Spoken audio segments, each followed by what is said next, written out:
गोधन बाबा चलले अहेरिया, खिरली चा बहिना देली असीस होना। जिया हुए मोरा भैया,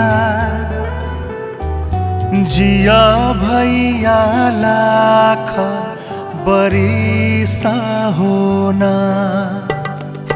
गोधन बाबा चलले अहेरिया,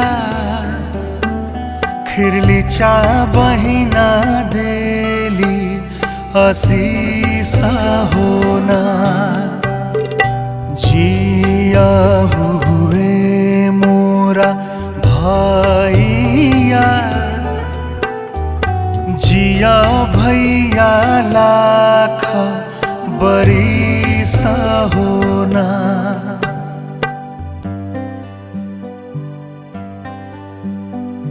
भैया के बारो सिर पगिया,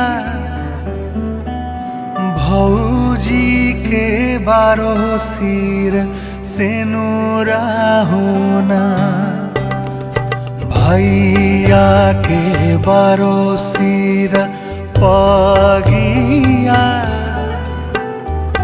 भौजी के बारो सिर सेनुरा होना।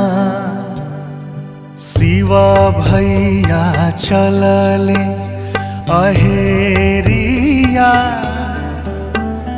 महका बहिना देली असीसा होना। जिया हुए मोरा भैया, जिया भैया लाख बरिसा होना।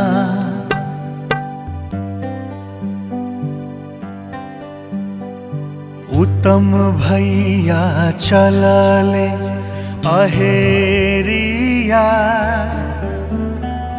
ईसा बहिना देली असीसा होना। जिया हुए मोरा भैया, जिया भैया लाख बरिसा होना। आसू भैया चलले अहेरिया, दीपा बहिना देली असीसा होना। रिसु भैया चलले अहेरिया,